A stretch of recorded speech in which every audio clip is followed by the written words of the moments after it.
on the utility of Garmin body battery. So I've had Garmin watches now for 1.5 years. I first got the 6S Pro, and now I have the 7S Pro. What if you had a score that tells you how much energy is left until you need to recharge? Now recharging could be something like taking a nap. Recharging could be like sleeping for 2 hours. Recharging could also be sleeping for 8 hours.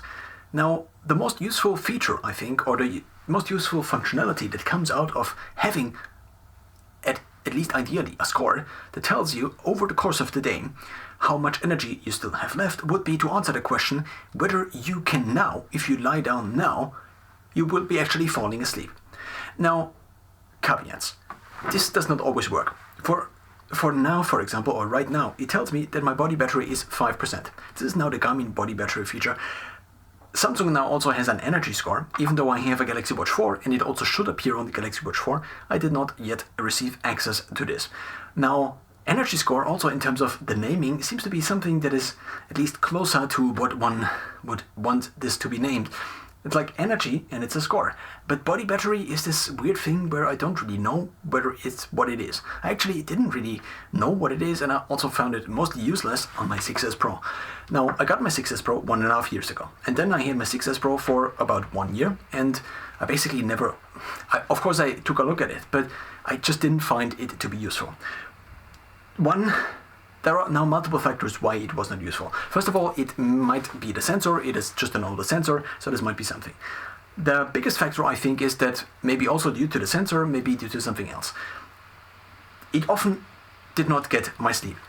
Now, what I have to mention here, and what is also mentioned on the manual, at least of one of the Garmin watches, is that you should not sleep on your wrist, which I often do, because I cannot sleep in any other position, sometimes at least. So if I sleep on my wrist, then Garmin, just like last night, does not get any sleep.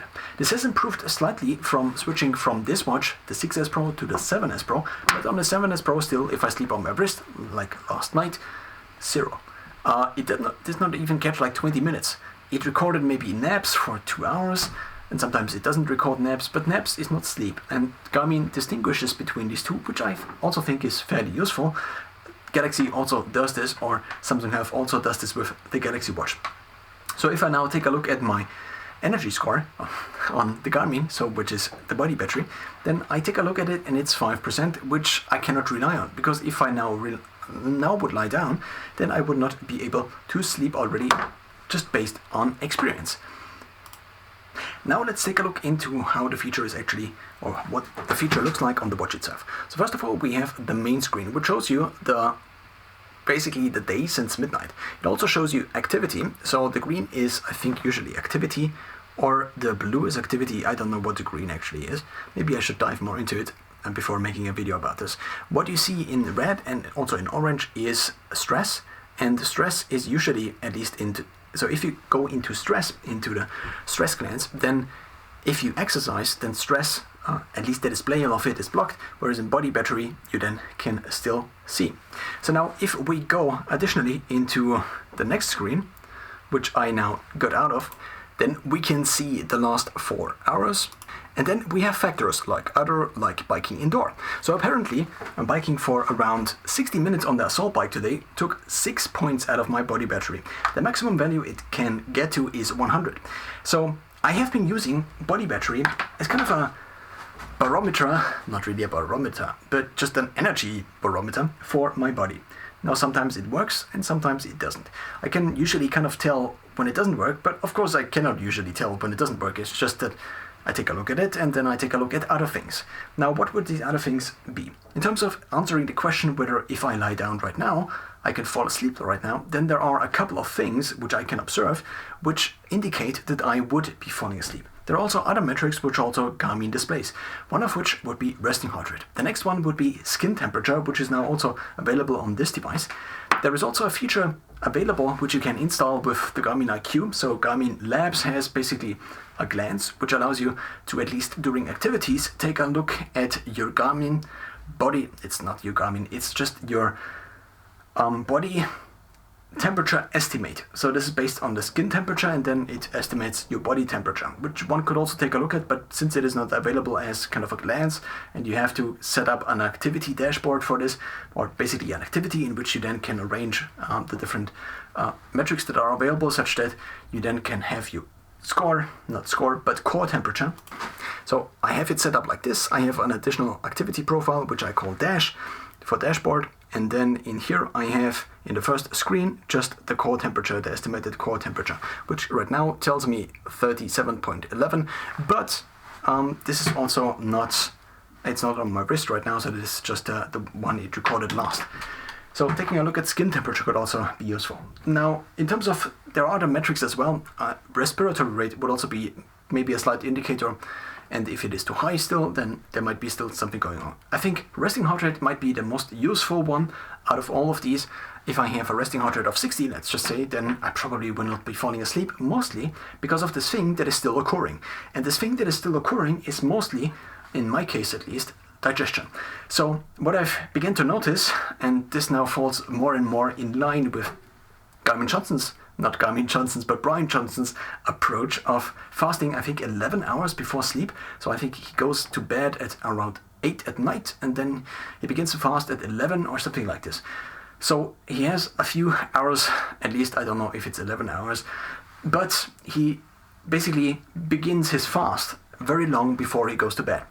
And what I've now observed over the last so since I had a Garmin watch, but also before already, I began basically to try to optimize my sleep already before, also with very fixed sleeping patterns, that the main thing that prevents me from going to sleep is digestion that is still going on. If digestion is still going on, my resting heart rate is still higher, my body is still hotter. So this is not necessarily now measured on these devices, but often also measured on these devices, especially the skin temperature is fairly useful. So the skin temperature in my case, on my wrist at least, seems to range from maybe somewhere between 27.5 degrees Celsius to something like 33 degrees Celsius. If it's at 33 degrees Celsius and I don't have any way to cool myself down, apart from doing something, so sometimes there would be something to cool myself down. But then there is the problem that Andrew Huberman also discusses on his podcast often, is that if you cold shower at night, then this might induce alertness. So then you have basically, you reduce the core temperature by cooling your body externally, but the external cooling might again induce alertness. So basically cooling the core temperature would drive yourself into a more sleep-ready state, but then the method you're using is driving you again into more alertness. So this could then be that if you are already otherwise sleep-ready, apart from the core temperature, and which is to a certain extent caused by digestion still, then what seems to be the case, at least in my case, is that I then create another arc which might last for maybe 1 to 2 to 3 hours of alertness, which then begins to taper down as then my body begins to also, the alertness inducing effect of the cold exposure then begins to also subside again. Now, one possible solution, it would be cooling that doesn't put yourself in an alertness threshold that is basically, so there is a certain thing that then induces alertness. So if there is a certain threshold of cold exposure, then this induces alertness. But if one is basically below this, maybe with a cooling measures, or maybe it's winter and you just can open the windows for maybe a couple of minutes and then the room is cooler again, then this would be something that is useful. So it basically takes out energy, or at least in this case, temperature or thermic energy from the body, which otherwise then would prevent from sleeping. Now, if then the digestion is still going on, then this might induce still energy, as maybe you have overeaten and basically the body tries to get rid of the excess energy by producing this thermic energy, but also maybe the thermic energy is just the byproduct of digestion still going on and the body is not necessarily trying to get additionally rid of it. In the last couple of weeks, also months, my sleep schedule has kind of been the most over the place I think it has ever been, at least to my tracked notice, one could say. Maybe it has been in somewhat similar states earlier in my life, but I don't notice that much. I also, to a certain extent, allowed this and also could allow this to happen, and also saw it kind of as an experiment. So I tried to optimize my sleep. So first of all, in the first couple of months of this year, 2024, I tried to optimize my sleep by, again, adhering to very strict patterns. these began to break when I had a couple of instances where I basically went over this pattern. In total, there were actually only like 3 or 4 instances where I went totally overboard, and I stayed up like multiple hours beyond what I otherwise would have slept in or with. So basically, I stayed up too long. So what happened is that my sleep schedule began to shift forward and forward and forward. Also, maybe because, it is called circadian, so it's only around 24 hours, but it seems to be the case, at least that is something Andrew Huberman recently mentioned, that this is for the purpose, at least to my understanding, that you basically have a little bit of flexibility. You can sometimes go to bed earlier and sometimes to bed later, and you can still get a reasonable night of sleep. So therefore, it's only circa 24 hours. Now, what I have observed is that if I want to optimize for high quality sleep, or for the highest quality sleep I could potentially get, then I would do the following things. Because digestion is kind of a preventative, if preventative is a word, I don't know if it is a word, then one wants to eat as early as possible.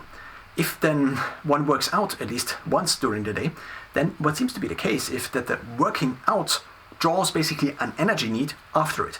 So this could be an energy need for mostly protein, or for protein and a couple of carbs, or just let's call it an energy need, or let's just call it a food need or nutrient need.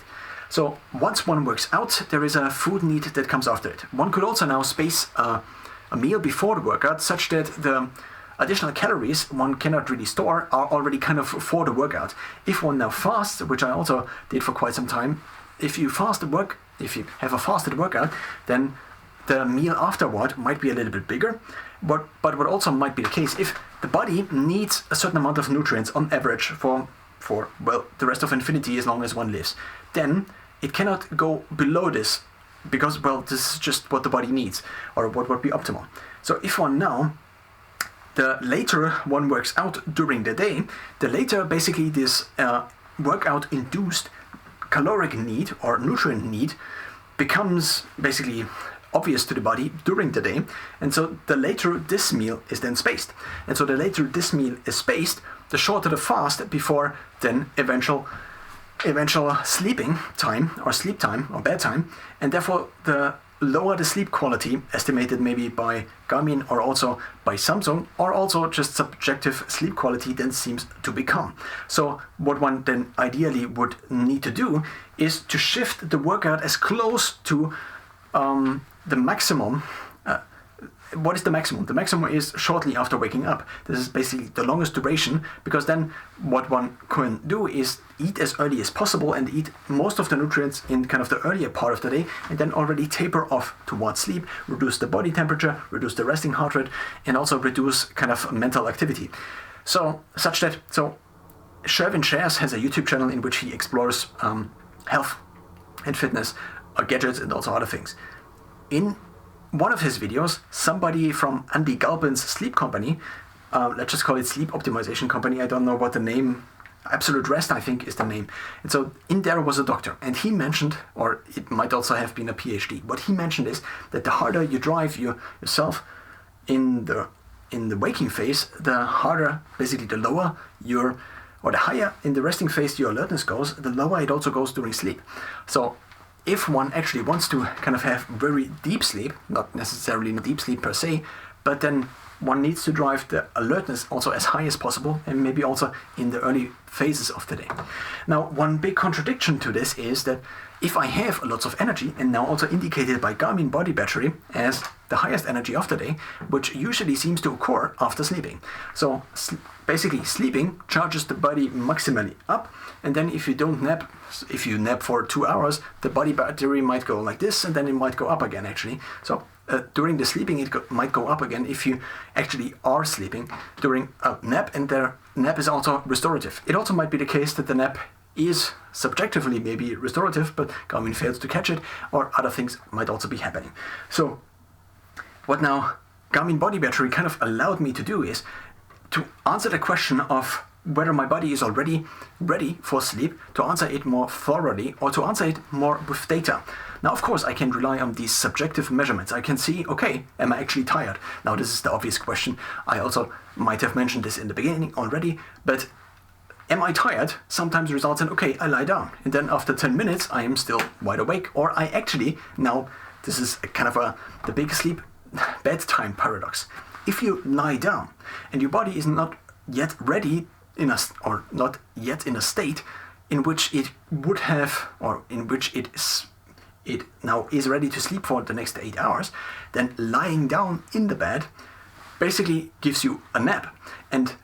Or it might also be a nap in which you are not asleep. But if you then have a 10 to 20 minute nap, then your alertness drives actually up again, at least in my case often.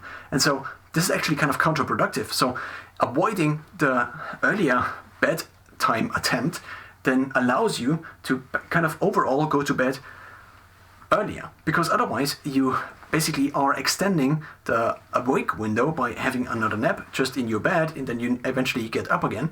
Because, well, it seems to be kind of a waste of time to be just lying in bed. And for me, what I've kind of found out now in the last couple of months, but also years, is that if I lie in bed and I lie in bed for more than 10 or 20 minutes, I would say the maximum is 30 to 40 minutes.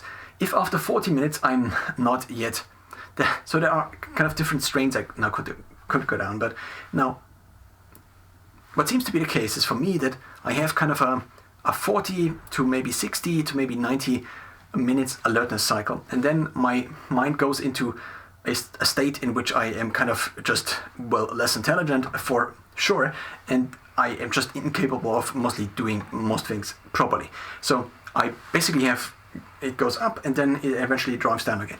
If I then nap during the day for maybe 10 minutes, and this does not even need to be a nap that I am asleep with or in, it can just be not doing anything. So Andrew Huberman also recently talked about this. He has some acronym for this: directed path, outcome, action, or something like this.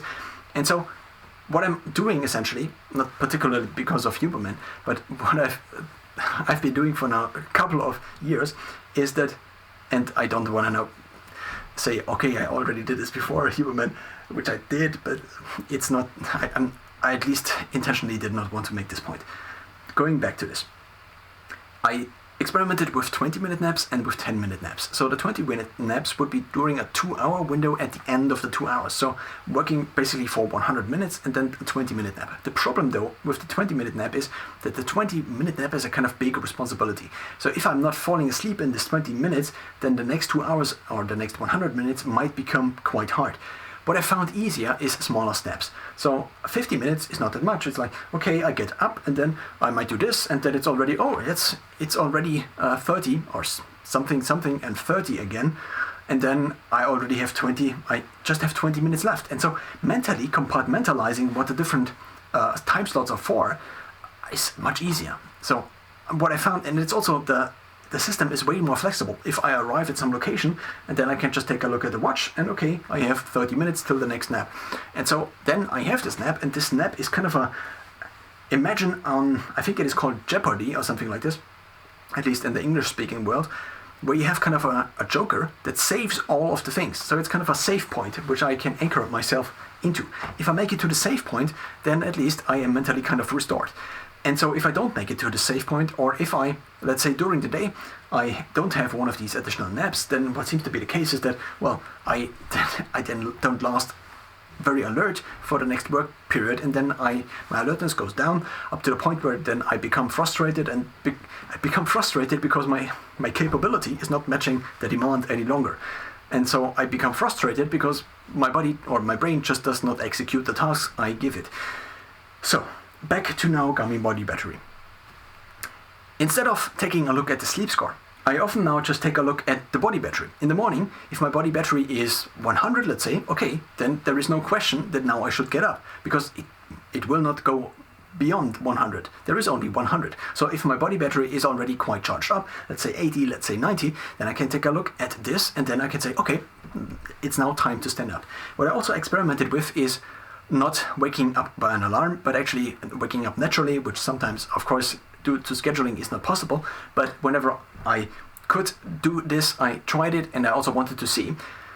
It's a very basic idea. What if all the things I read are just compared to the autonomous part of me that is running these programs, programmed by evolution already. What if this is just more powerful? Then, okay, I now just stand up at this time and I try to sleep 4 hours a night and then maybe additional 2 hours of napping, and this might work out, and it also might not work out because I then eat too many carbs and then my resting heart rate is too high. And what if it is kind of a washing program? You throw in the laundry and then it just does its thing, and then you wake up refreshed, or the laundry is fresh again.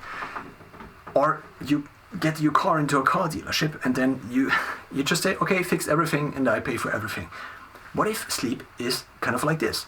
And actually, I discovered that sleep is kind of like this, at least if I optimize most of my day towards sleep, or at least the things I can do, I optimize, and then I get high quality sleep. So I often had in these first 3 months in which I tried to sleep 8 hours a night. I went to bed at 10, woke up at 6, and so I got 8 hours and I got consistently. So basically there is kind of the sleep graph in Samsung Health as well as Garmin, and there I for the first times in my life basically reached almost 80 average. So 80 average for a given month. And so I sometimes had, my recently highest sleep score on Garmin was a 96. Brian Johnson obviously has the record with, I think, 6 months straight 100 on Whoop, but I found it quite hard, and also coming from a very rigid sleep structure in which I, with the kind of rational rule-based part of my mind, or maybe it's not that rational, I try to force my body into, or beat my body into compliance. I often had sleep scores of maybe 50, of maybe 60 on the Galaxy Watch, and then eventually I got the Garmin, and I found that I often had sleep scores of 35, 50, 45, 60. And so I really try to make a point, I try to answer the question, what if I optimized instead of actual sleep quality, I optimized for these sleep scores? And of course, they are not the thing I should optimize for, because these vectors might be pointed at slightly different points. But nonetheless, I try to optimize for good sleep scores on both of these devices, and I eventually discovered a few things. So now back to Garmin Body Battery. The sleep score is the sleep score for a given night. But a given night only tells you so much. What I actually need to know is how much I am recharged, and how much I am recharged is kind of body battery. I don't have yet the energy score on the Galaxy Watch. It would also be nice to compare those two. But what I do now have, at least if the data is somewhat useful, and as of today, for example, it is not useful. It also updates during the day. It is also something to know. But as you might already have realized, this is not the point where I explain Garmin Body Battery, but much more how useful it was for me. So now, the 2 points, basically the 2 extremes of the body battery are 5 and 100. If my body battery is at 5, and I actually know it's kind of accurate, or I guess it's accurate, then at 5 I can go to sleep, and then I fall asleep within the first 10 minutes. I actually took a look at my sleep data from the Galaxy Watch with another sleep app, and it showed a sleep latency of 0. So of 0 minutes, I don't know if this was an error, for the last couple of months. And so this was also very, at least it would be nice if this actually was the case. So it seems to be the case that by observing on the one hand what my body does, and also documenting it and trying to get out these patterns, but also relying on at least the best objective data I can get, which is by wearing a Garmin, which I also need for the activity tracking, maybe Whoop or something like this would be more accurate. Also because I'm sleeping on my wrist and all these other things. But with the data I can get, the objective data I can get, and also the subjective data I can get, but I also need to manage and track, because otherwise I just forget about it, and I cannot see the patterns, because the patterns otherwise are too obscured by my mind just overwriting constantly into the working memory as well as the long-term memory. I don't know how I began this sentence, so let's just begin another sentence. If I am at 5% and I know it's accurate, then I can go to sleep and fall asleep almost instantly. But if I have still hot hands, and I also think there might still digestion be going on, then it often, I think, is not very useful to go to sleep. There is also now this opportunity cost. What if now I extend my days and I extend them just to get optimal sleep, but actually I could get kind of slightly less optimal sleep, but then have more alert hours, because I'm getting these 1 or 2 not that alert hours in which I try to push my body just a little bit longer to just then get the sleep a little bit more optimal to get a higher sleep score, which could be a de-optimization in total over the long arch, which I'm not entirely sure what the resolution would be. currently I'm kind of trying to dive again into a now including as many different observations I made over the years as possible, but very strict sleep schedule, which I currently have not entered yet. I tried a couple of times already to sleep now at the predestined times, but there is just I think the rhythm that is starting from the wake-up time is just more powerful than any external cue. So it seems to be the case that the adenosine system, so there is the adenosine system and the melatonin system, to my understanding. The melatonin system is, to a certain extent, also managed by light and also by the light temperature and also by the exposure to light. And then there is the adenosine system, which is the sleep pressure that builds up and seems to block alertness as basically the adenosine is accumulating more and more. And I don't know, the adenosine system is just basically building up sleep pressure, one could say. For any additional data, I might refer to Matt Walker or Andrew Huberman, but I am not the one to explain this. So, as the day goes on, the sleep pressure system seems to be the most powerful. If I don't have sufficient sleep pressure from the adenosine system, then it doesn't matter if it's getting dark outside, I'm still awake. So, judging based on basically the adenosine system and also just the hours, there seems to be kind of obviously also a limit to how long I can stay awake, and also if I then still would eat and basically have this preventative in me that prevents me actually from going to sleep, at some point my body just overrides also basically it just says, okay, we still have this digestive thing going on, but we just put the body to sleep nonetheless because, well, we just need this right now. And so, of course, now these different things need to align, and also then eventually one then falls asleep. So 5 seems to be, at least if it's working properly, where I can fall asleep.